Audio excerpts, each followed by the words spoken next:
and I don't even know if this is going to be public facing or not. That's how, relaxed and just winging it this is.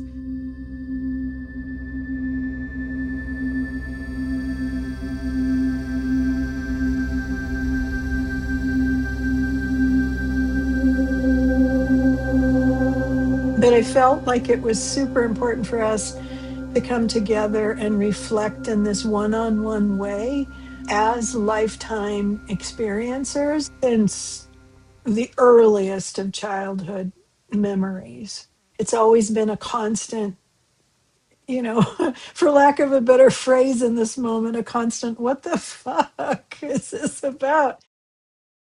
When we compare ourselves to our families and school and all of the public institutions and ways of framing things, And and working it was life. just, yeah, it was just a constant, where do I fit here? What is this?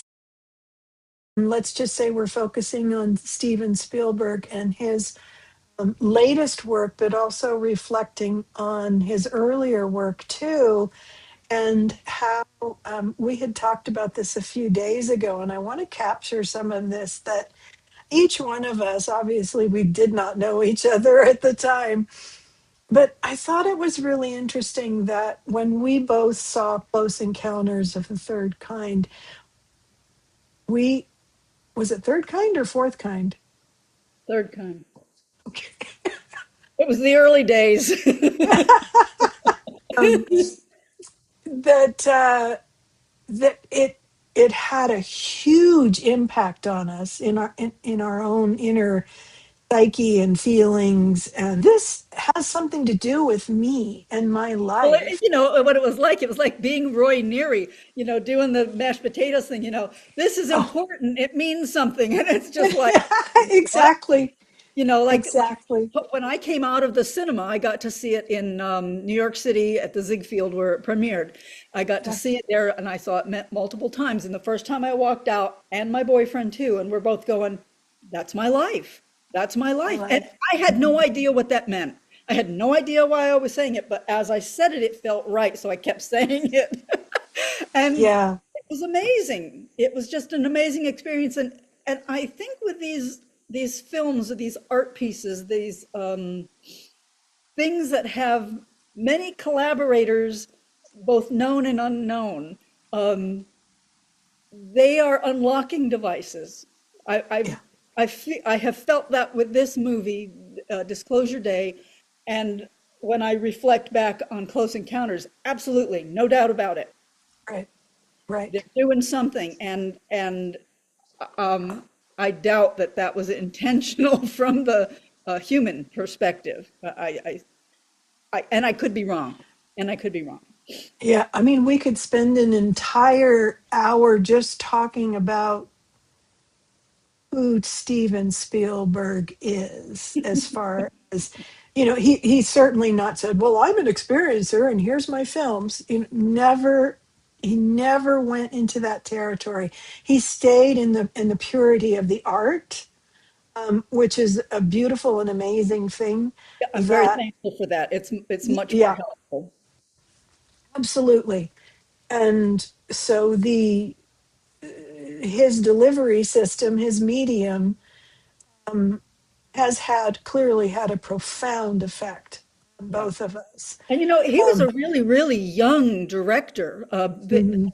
They directors weren't that young. They had to go through, other things. And he was like right out of film school. I think his first film, Duel, might have been a film school film that was then released. I could be completely wrong, but that was Yeah, his first film, and and then I think came Jaws, and it's like he wrote the book on the blockbuster phenomenon. I mean, there were no blockbusters per se until yeah, Jaws. And yeah. he did a lot, and he was really young, and I doubt that he had this plan. He might have had the drive and the desire, um, Mhm. but that to me was really strange that he kept delivering these blockbusters, and then Yes, his best bud George Lucas, I mean, got on with him, and they both just like basically changed the look of cinema and our yeah, experience of it. They Yes. basically did that, and this is in the 70s. So, Yes. we're old enough to have watched this transition, and if you came on the planet in between, then it was already there, so it doesn't seem like it was this like miraculous thing. Right. And in this kind of, I just want to make sure I say this too before we dive deeper. Totally respect Spielberg and his work. Not all of it has resonated with me, or that I've Oh, said, correct. "Wow, that's so Yeah, cool." me too. But and he had his own reasons and his own trajectory for his art. And as fellow artists that we are, it's like total respect, total respect. Yeah, You he had do what certain you things he need to needed to do. get done.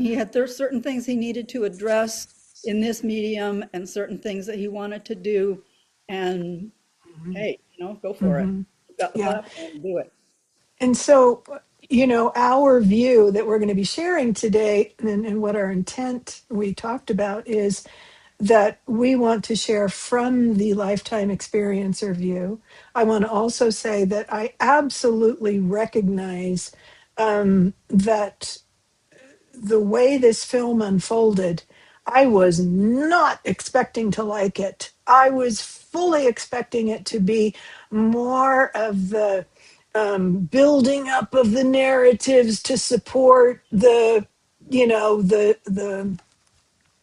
control systems, and how we've all been kind of dumbed down, and I like to say emotionally dumbed down, because that's the missing piece that we're going to get into when we explore Disclosure Day, because it's very much a prominent piece of this work.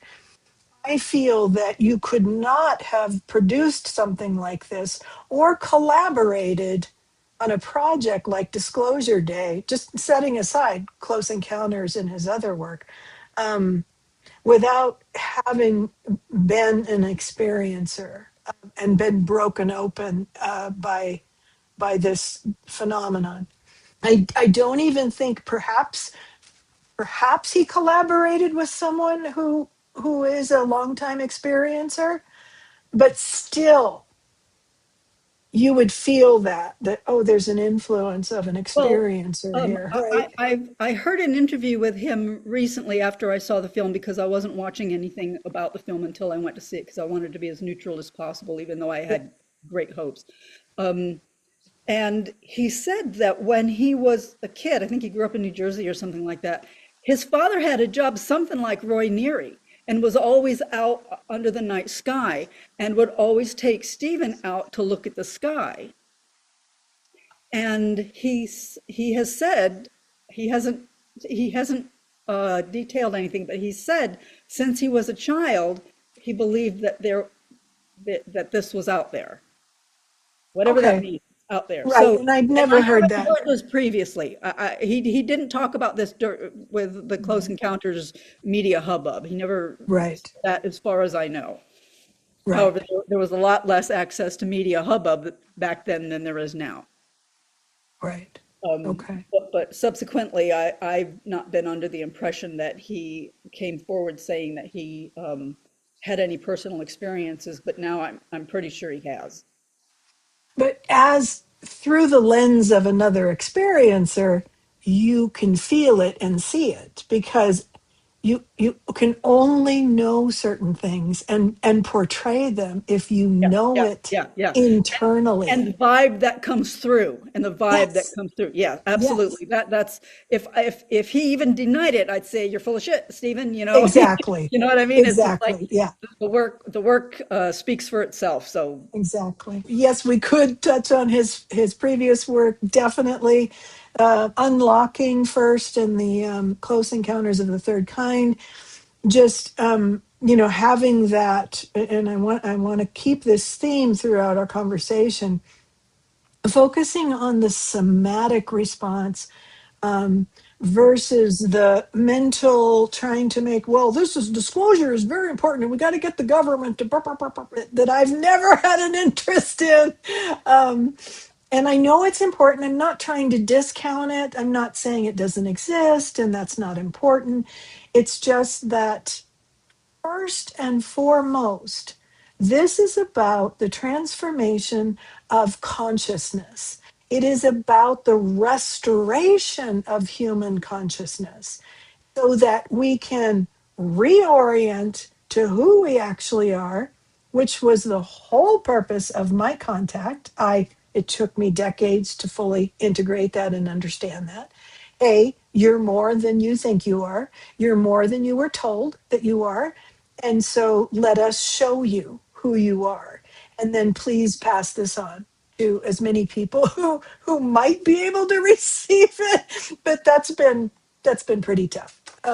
We both can relate to that. Anyway, Head, because head what we against the brick share, wall comes to mind. yeah, we because so many times we've laughed over the years that we've known each other. We've known each other since 2020, the beginning of 2020, and we have a lot of stuff on YouTube that covers all of these stories. But this it has been something that most people were not interested in, and we had the unpleasant experience of trying to find a place for us to fit in into the experiencer category because we found independently and before we met each other through this Facebook frustration that ultimately we both left Facebook because it's like, oh, well, this was the Without only even knowing reason. that the other one did. Yeah, exactly. And so just not being able to find a place where uh, first of all, where the word love, talking about love and expansion and heart and things like that, the words were weaponized against us, and we were put in a category of love and lighters. Haven't heard that Yeah. term. Marginalize our perspective. Yes, and so, and of course at the time that made me, okay, here's what I felt inside when I would hear that. And I think I even told you, and I cursed a lot more back then than I do now. Not that there's anything wrong with that, but I felt like if I could take this much of the energy when in the presence of this intelligence, if we could just give you this much of it, I'd buy tickets for that. I would love to watch you deal with the love and light. You can call it whatever you want, but this power and this high frequency intelligence in presence will fry you if you're not ready for it. So they kind of took us through decades to orient and adapt us. This is what we've discovered, you and I Yeah, together over the long last 6 years. acclimation. Yeah. And so, all right, I think we've probably covered. Do you have anything else you want to preamble about? No, let's jump in. Okay. As I was watching the film in the theater, I was just like, oh God, I hope I remember. And yeah, I That know. was amazing. Yeah, yeah. And When I just, got back, I wrote down about six things that I remember to try, and I think I'll remember them, but I left them upstairs. it's fine. So I have the outline, the opening, act one called Awakening, the opening scene, which really threw me. It was like, wait, are we still watching another It really preview? threw me, and I Yeah, realized that it was very, very important. yeah, It was to show where humanity generally yeah, resides. yeah, yeah. I And thought it was great. it I was once I, excellently done. And I had to look away from the screen. It's like, whoa, I'm not taking that in. I was like, what? I'll well, think about that later. honest to God, I thought I was like, oh, one more of the Oh, 5,000 yeah, one more previews, trailer, one right? more trailer. We just got to get through one more. It's got to be coming any second. Um, so I thought that was pretty brilliant to open that way. It was kind of disorienting. Like, wait, I thought this was about, Yeah. it's Well, it's okay. kind of like Close Encounters, the way it opened. It was like, whoa, you know? I Remember that? forgot how it opened. Boosh, and then it's this bright white light, this Oh big yeah. sound, and then boosh, the big Oh, sound, big, nice. big explosion. And it wasn't an explosion, but just white light. And Yeah. it was just like when I saw it in the cinema, you could feel it through your seats. They had that thing going. Right. Right. And it was just like, holy shit. I Brilliant. forgot So that part. this I need had to the watch it same again. kind of action to me. It was just like it, like you said, it disoriented you, Yeah. and then you finally, it pans back to the actual action, and then I can look at the film, the screen again. Yeah. It just starts in the action. It's like it's already moving. Lots of stuff happened before you see this scene. It's just like we're just going to leap in right here. Right. I And thought that's the that was thing great. I loved Mhm. about this film as an American film because I lived in Europe and I've watched a lot of European films and they're not interested in taking you through, holding you by the hand step by step. This is this and this means Yeah. this and this is this, and like American films are. You're under no you know what's going on all the time in American films. And with Yeah. this, there was a lot of ambiguity and I really liked that Yeah. because it Yeah. makes you think. You're not just taking in stuff, it's making you think like, okay, did I miss something? What, Yeah. it very, very good. What we learn in that scene, and then he's taken outside and his girlfriend is given back to him. The agreement is kept. He gave him the backpack, but he didn't tell them that he kept the little, what are Oh, we going to call that thing? the technology piece. Yeah, the ET tech. And then they escape. Daniel is branded as a foreign spy. He goes into hiding at the convent with his girlfriend, Jane. Now, let's jump into the apartment scene. This is under the broadcast, still in Act One, the broadcast. Margaret Fairchild has a strange Oh encounter when a yeah, cardinal flies into her home. yeah, yeah. And I'm sure both, you and I separate on separate days in separate theaters and separate geographical locations went, oh, I know that. I know that. Delightful. Yeah. And that's when she's like activated or triggered. And now she starts to display these latent Yeah. abilities. Just sort of seems natural to her. And when her boyfriend says, "So when did you learn Russian?" And she just kind of like laughs it off. Russian. I don't think she knows she's doing it. Right. And the same That thing was, in the studio when she starts yeah, speaking Korean, Julianne. it's just a natural thing, and she just doesn't even. It's just so natural. It doesn't make like. Has no thought about it. They call that xenolinguistic communication. I learned a new word. Oh, Um, and then that's when eventually she gets up there and that, the famous trailer big trailer, yeah. scene of the alien language coming through the clicks. The clip goes viral, and the Black Ops company, Wardex, identifies it as extraterrestrial in origin. I have to sneeze. Hold on. I think I'm going to sneeze. Just jumping back to, I didn't see these notes here. Margaret with her boyfriend at home and navigating before the cardinal flies in. They're navigating the limited, what I call, have named the limited grid, navigating where to live, right? And I related to that, and I figured you probably did too. It's like there's this moment where you realize that she's never found her home or she's still looking for home, right? Thanks That for is a bringing that up. very, That's something yeah, I had forgotten. Yes. Um, that was very poignant to me. And I'm like, oh, yeah. yeah, You're kind of driven and you don't know why. Express it by just moving 1,000 times. yeah. Definitely moving 1,000 times. And then you find out, well, I thought it might be this, but it's not this. And then open to whatever comes next, right?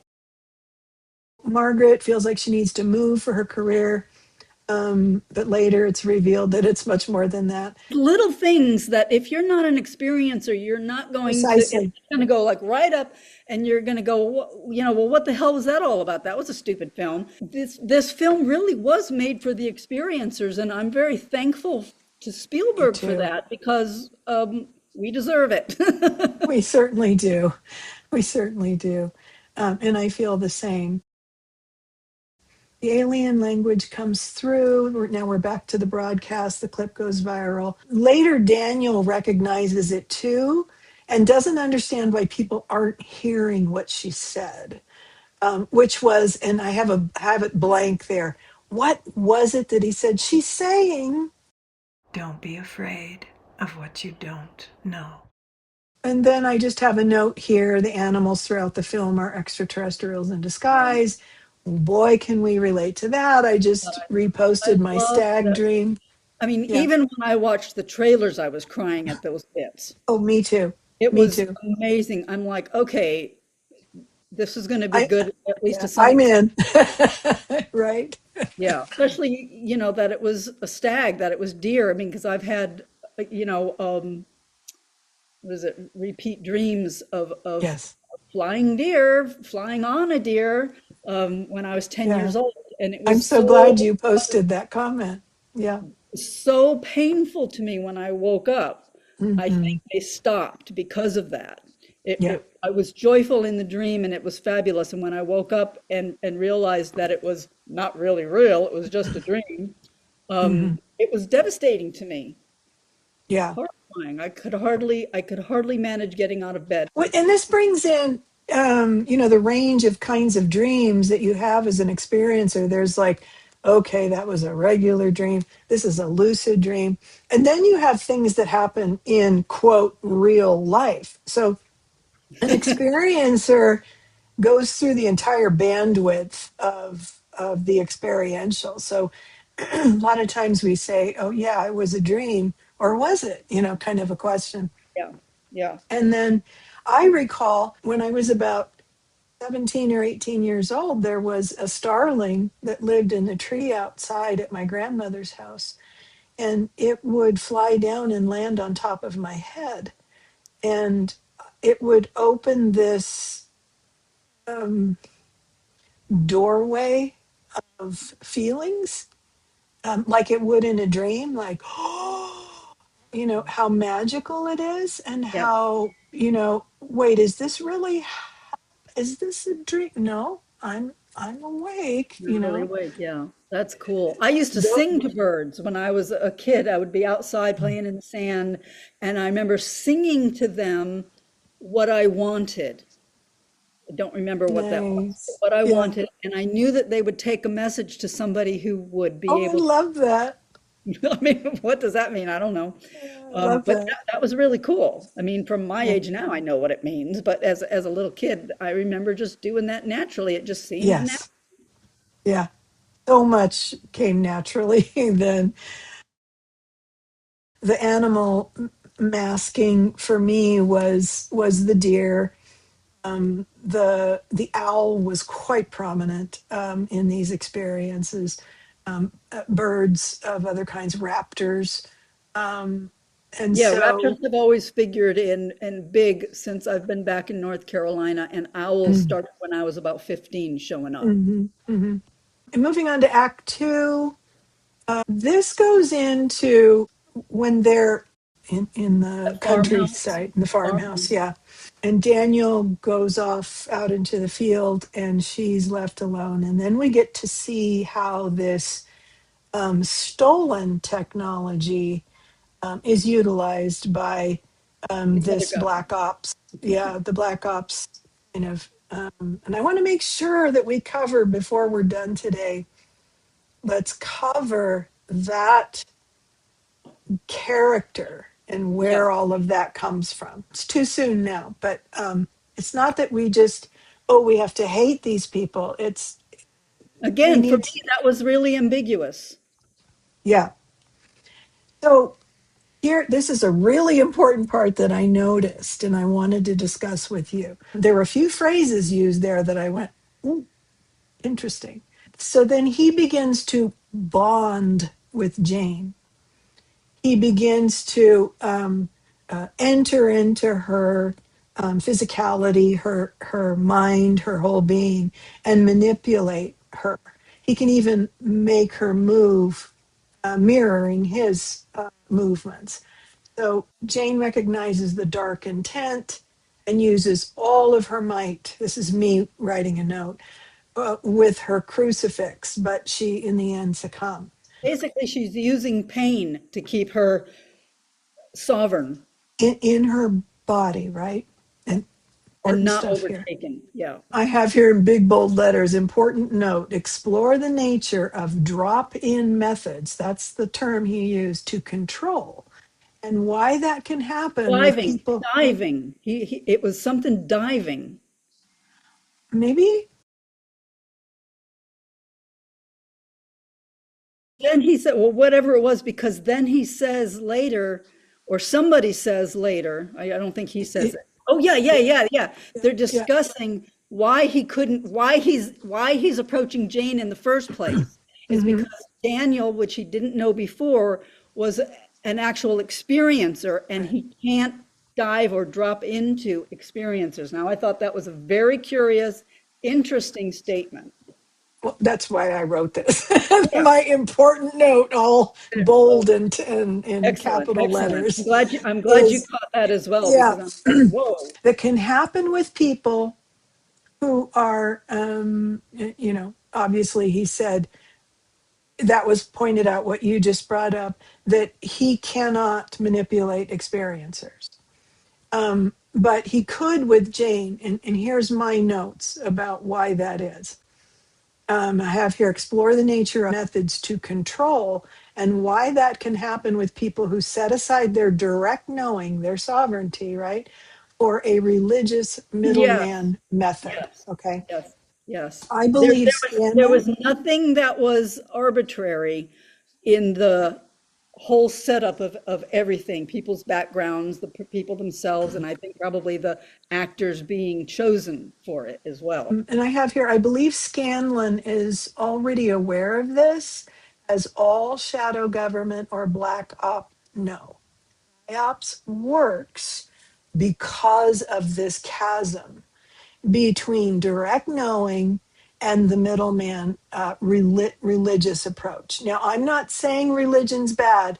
I'm saying that if it tells you that you are lesser than, or you have original sin, or you're not enough, or any of those messages, then a chasm is built between who you actually are and what you're capable of, what your Yeah, capacity is, yeah, versus what you're told. This yeah. is how black ops, this is how psyops, this is how mind control works, which we are seeing a lot of right now.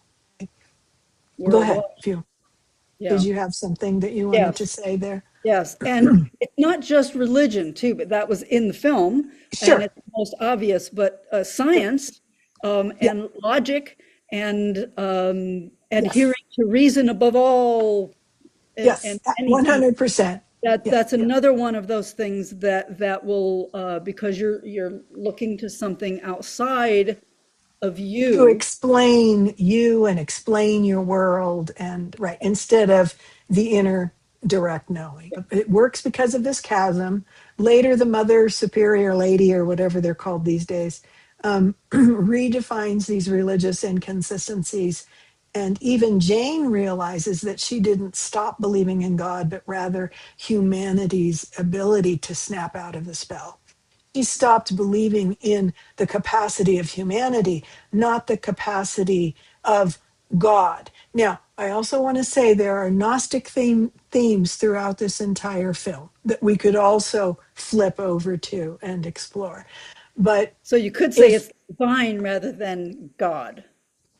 it's the God above God versus the God you were given in religion, right? Very, That's very all. well. Yeah, We'll that's just excellent. we'll Yeah. just leave it at that.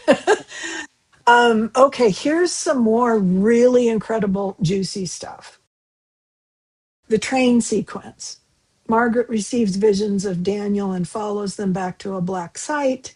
They escape when her empathic abilities persuade their pursuers to stand down. Remember that? Mhm. Until Scanlan's enforcer, Casper Boyd, rams their car into a passing freight train. Daniel pulls Margaret to safety. They climb onto the train and escape. Boom, inside that trailer. Inside that holy shit. Yeah. Now, here's how I would explain it, and I want to hear from you too. Um, Intense fear, traumatic experience causes past traumas to erupt and be released. Okay? This changes everything. Yeah. Discuss how this intros, and then I have in my notes, discuss how this intros into Hugo's replay of the suppressed ET memories. This allows the embodiment to occur. He can look Hugo in the eye now because the pieces of her essence that fractured and left her body are now restored and operational back in her body and back online with the field. I know that It's was amazing. huge, That was amazing. And huge. they've used music because they were in a car filled with transporting pianos, and so he puts Yes, her hand on the piano yes. wires so that she can feel the vibration and bring it in. And so here's the thing that I noticed about this scene, which I thought was fucking amazing Yeah. when they're remembering their childhood Yeah. memories. Oh, yeah. She reaches out What's to next? Daniel. Oh, okay. Yeah. So she Yeah. reaches out to Daniel because he's afraid. She's not. And she calms him. And Yes. in that car, he he gives her the same Yes. healing or the same opportunity Yes.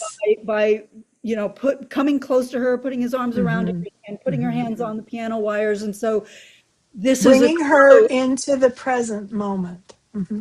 Yes, yes, very good, yes. And it's a clue to their relationship. And I was so thankful, so utterly thankful that they didn't develop any kind of romance in the Me film. too. Oh my God. Thank you, I Spielberg. know. It Thank was like you. that, just that alone was amazing to me because that's not what Hollywood's about. So, anyway, they are companions in this, whatever you want to call it, the Mission. mission, right? Thank you, thank you. In the mission, they each have partners. They don't leave their partners. They don't go through a dilemma of, oh my God, I thought I loved you, but really I love her. It was Yeah. just special, just special. I Thank know. you, Steven Spielberg. I know. I love that you brought that up because that was huge. And I was kind of holding my breath, like, please no, please no, please no, please. And you didn't. Thank I you. know. I was holding my breath as well, and I didn't say anything. It was just like, just waiting for it, and it's just like, oh, Yeah. no, it's just, ugh. So that was perfect. That was just perfect. Okay, so we're back in Act Three, the warehouse, childhood memories. The pair are rescued by Wardex whistleblowers led by Hugo, who shelters them in a reconstruction of Margaret's childhood home. Inside, Margaret recovers suppressed memories. She and Daniel were both abducted as children and given their powers. She also realizes the unusual animals that have appeared throughout their lives: owls, deer, the cardinal. There was also a fox and a Mhm. raccoon. Yeah, we touched on animals, ETs in disguise before. Now, here's a big one. This can be in waking consciousness too. I've had lots of Oh, for interactions sure. with animals, and it's not like in a subliminal realm or in between or even dream time. What It, I just shared about the starling landing on the top of my head. Yeah. yeah, right, right. Yeah. 100%. I have this one bullet point here. When she walks up to she's reliving this and she's walking up to the well lit um, house. It's a spaceship. Right when she's the bright light coming out the doors and the windows. And she says something like, of course, Hansel and Gretel's house. Yeah. So Because she always this, had a thing for Hansel and Gretel's house. She was always drawing it or something or Yeah, reading Yeah, about it.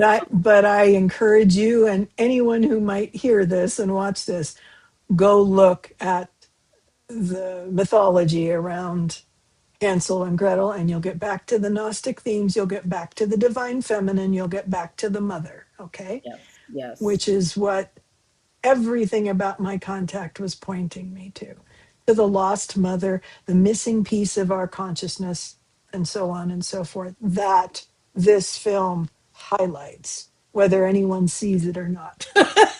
Yeah, right, right. um, and so we don't need to go into that mythology, but look up Joseph Campbell on it, or anyone else that can do the deep dive into the meaning of these symbols.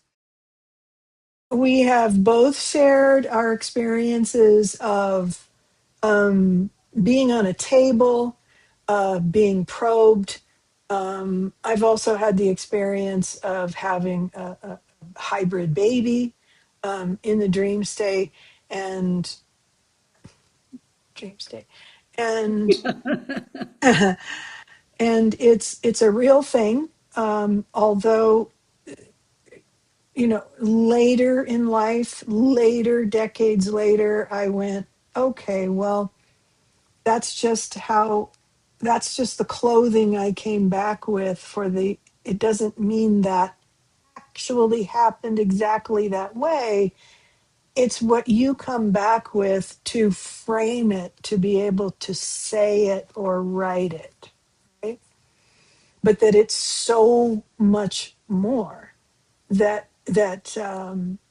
experientially words and vocabulary in these interactions just they just fail us.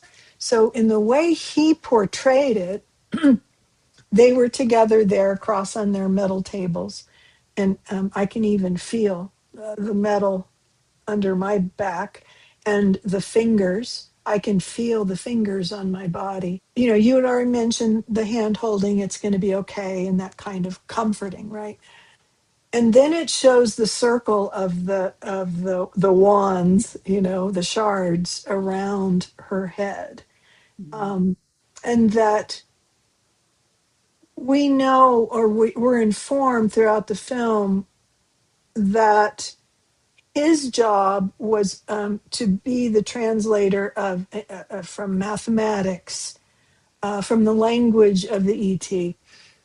Her purpose was to be the emotional um, translator and connector with human beings, and language wise, with Which is why she's interfacing a with newscaster. I humans. just thought that that was I know so that's great too.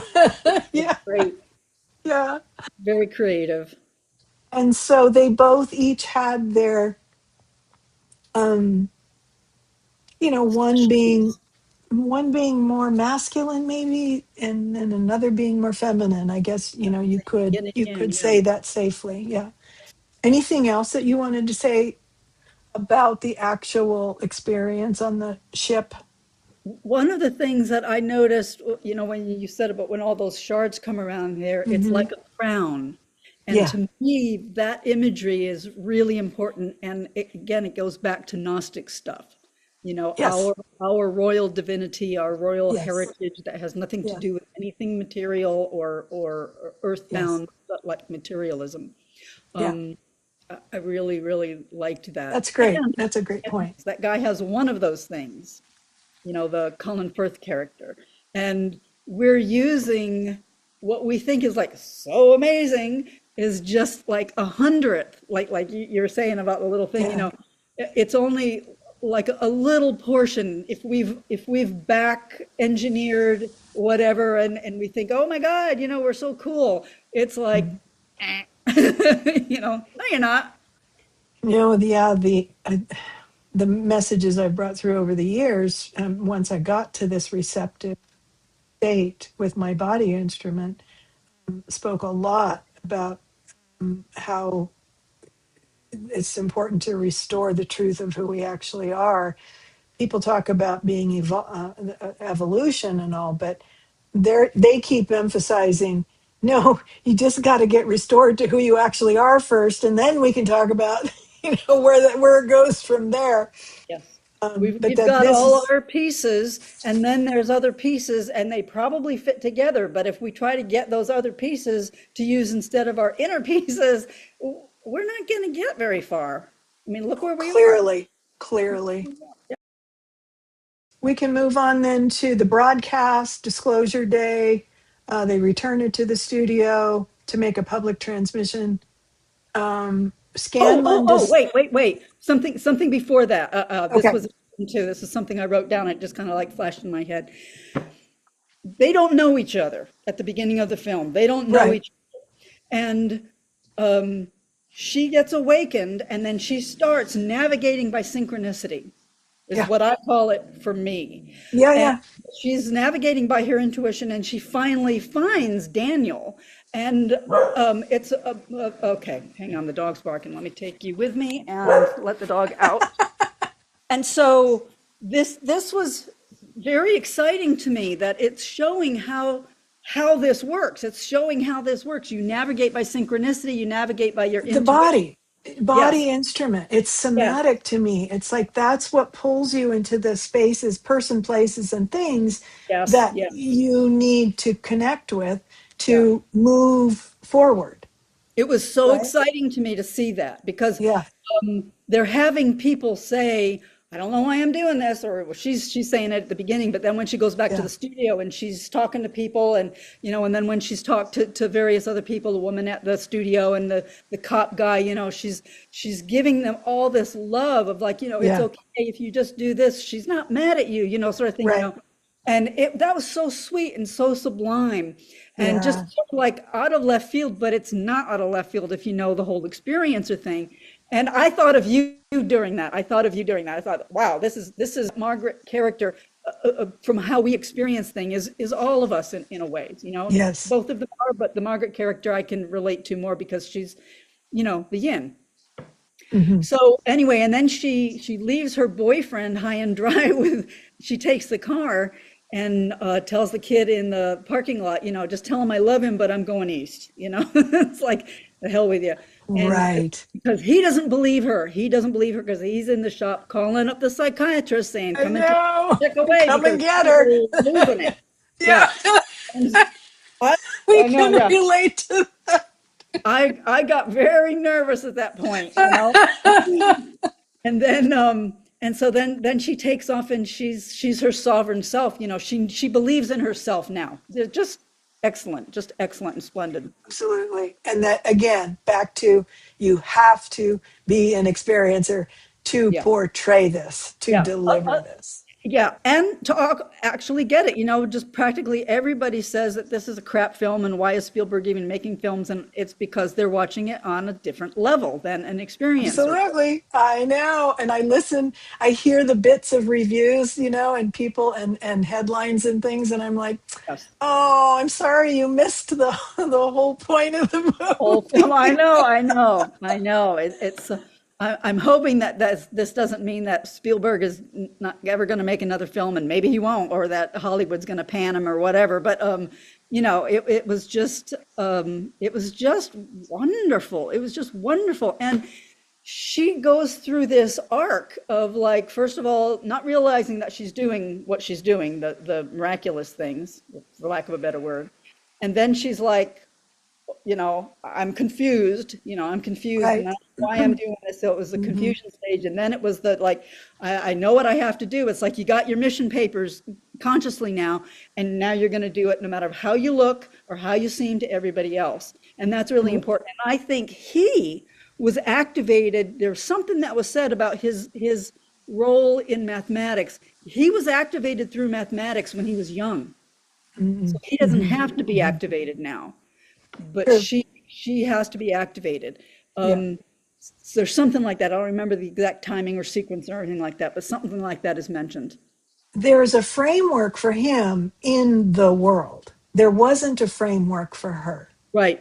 Which is a real yin yang thing. I mean, that's so Absolutely. totally true. If the guys would Hmm. only just take it, not just say it's logic and reason above all else, and you love and lighters can go and Okay, So let's wrap yes, up yes. Sorry, the I had to. actual film, and then, no, and then I want to cover the broad strokes. Okay. I'm I afraid I know, might forget it. So I okay. know. That's my MO too.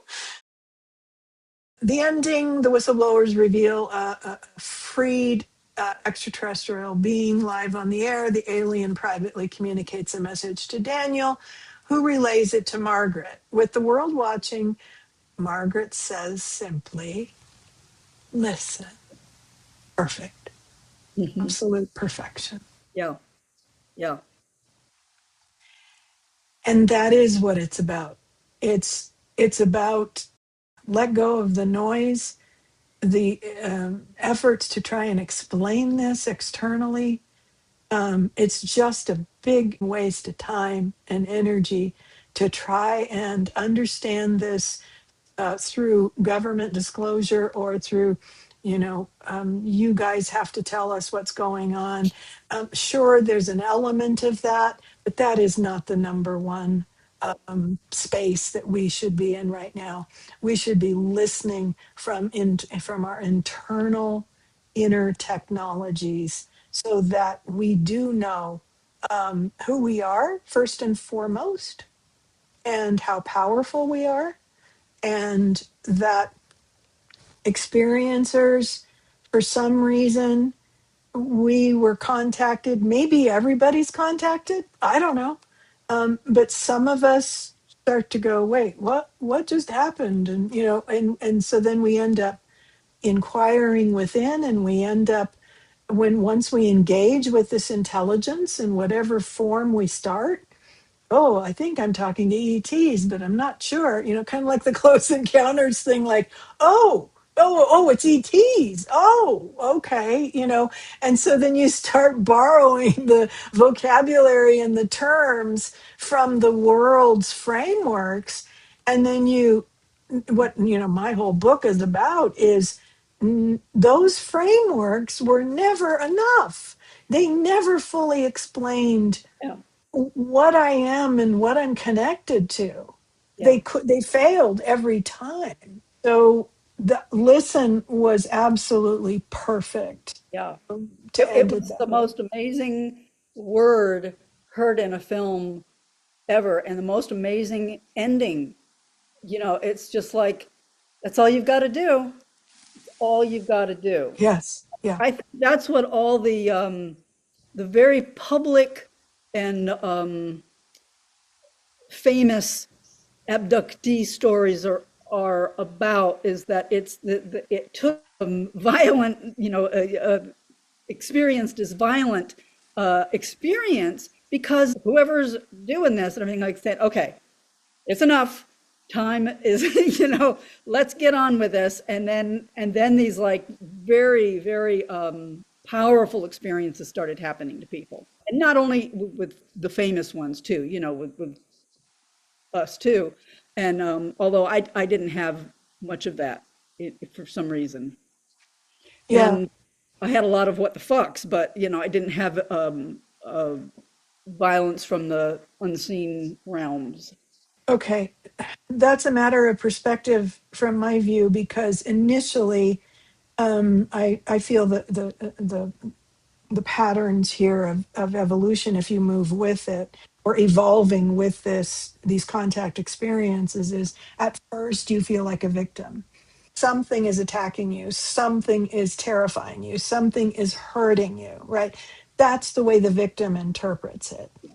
um, then when you get to a point where you're so fed up with it, which is my story, that you just turn and say, what the fuck? And you stand in your power and you say, what are you doing? Please leave me alone. Either explain this or go away or, Yeah. whatever. Right. Yeah. And, The and explaining of it, yes. yeah. God. And so it changes when you look them in the eye with your power and your will, and you say, this far and no farther. Oh, oh, there she is. Thank you for showing up. Yeah, yeah, you're right. And that is the thing. That's what they're trying to get to, where you Yes. where you come up into yourself. and and I mean, it took me a long time to do that in this last phase in my life, when I got so what would be the word? I don't know. Just like, can I ignore this anymore?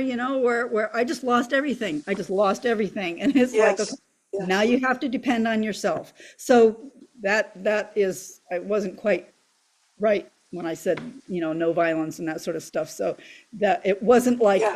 you see it in the media type stuff Sure. at, Sure. at all. But it's Um, still the same process. It's Still the same still, yeah. thing because you have Yeah. PTSD for your fucking whole life. Right. I mean, that's Right. what I didn't even know what that meant for most of my life. And then Me I too. realized I've had it for my whole life. And that's why I can't Yeah. sleep, and I can't, I can't hold down a job for any length of time. And I'm just scared to be out there and all of this stuff. Hmm. So Yeah. um, it's a process. That's the thing. It's a process. If this Hmm. starts with somebody, it's a process to get you to look inside. Stop looking outside. It's okay to Hmm. read books and go to forums and lectures and stuff like that, but it has to be from a perspective that you're learning about you. You're not learning about them. You're learning and, about you. and and adopting their framework. No, Yeah, yeah. it, Don't you please can don't do that. resonate. You can resonate with other people's frameworks and their lessons and what they learned and how they grew through it. But your process is your process, and it's a one-on-one with the field or the God above God, or however you want to frame that intelligence, that presence Yeah. that arrives to guide. And it's our own resistance to Yes. it that Yes. causes the pain, Yes. right? And that's the chasm again between who we were told we were and who we actually are. And if that chasm is there, they have shown me all of this. I don't just make this shit up as I go. Well, you've Um, experienced it too. I mean, we've yeah, both experienced it. sure. Um, but this is how we bring ourselves back together again. This isn't about, look at us, we're experiencers, aren't we cool? It is far from cool. It is a life of terror and confusion Isolation. and oh, big one, isolation. And then I hear people say, well, I want to experience it. Do you now? Are you ready to know thyself? Are you ready to face all your fears? Are you ready to navigate through these initiatory processes, these transformational events that shove you further and further and further inside, um, to heal and restore? And like the train trailer, what are those called, the train car Cars, they yeah. were on. um it all came, all the childhood stuff, the confusion, and she's like a child again, crying because of the pain of that trauma that happened at that time. And he brings her back to the present moment. It's released. She's back in the present moment. Now there's more room in the body vessel, as they taught me, so that she can be a sovereign being and she can do what she came to do. Otherwise, we're all just floundering and saying, "Do you know? What book should I read?" And, nothing against books, but truly, it's like you're constantly seeking, seeking, seeking, seeking.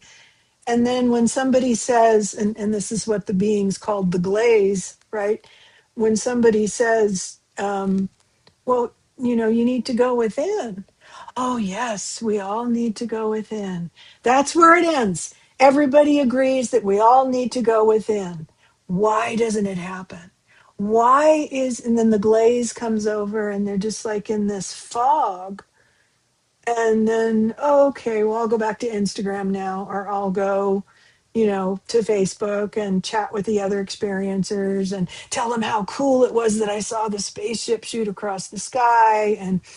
And what I used to do in those experiencer groups, Susan, is I used to say, like, someone would say, I saw one for the first time. It was amazing. Everyone's all, yay. And then I go, well, what did you feel? I know, I know. I noticed that about you on that thing, and I loved that so much.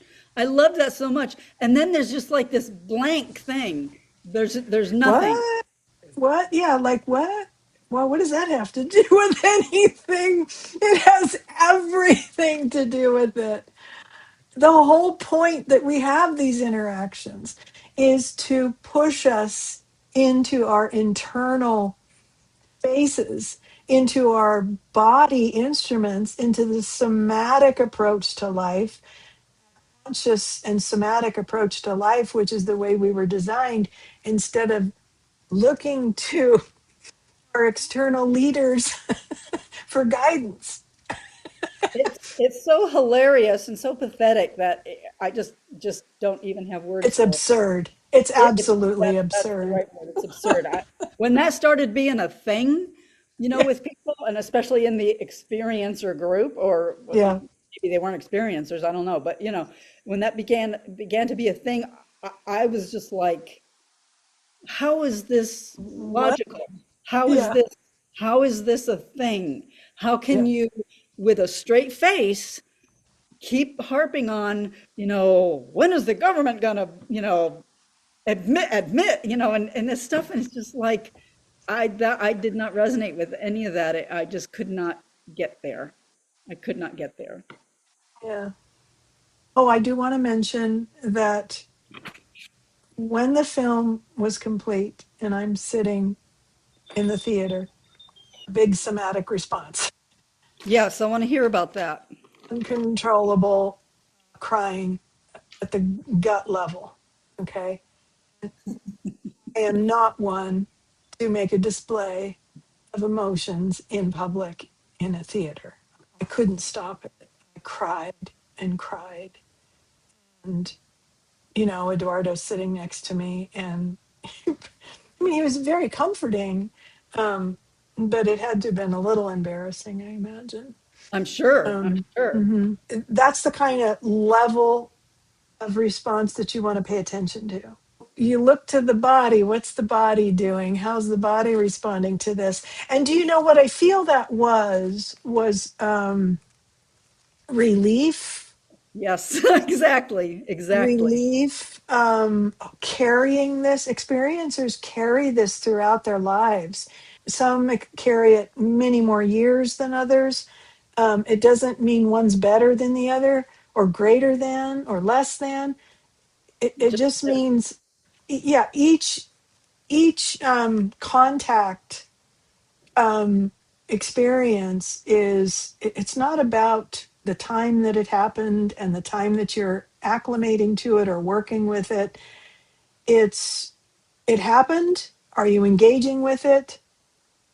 Are you learning? Are you remembering? Are you understanding? And ultimately, are you able to help other people understand who they are? Right. So here's something I wanted to talk about wait. with Can you. I can I say Sure. my response Say your afterward? piece. Okay. Um, what I had afterwards was equally unexpected, but I had this feeling of love for everybody in the cinema, and I wanted to jump up and hug everybody. Now, you know me, Right. that's Yeah. not me. That's not a response that I would have. I didn't do that because everybody was walking out with this, like, no expression on their faces, and that Right. freaked me out. Yeah.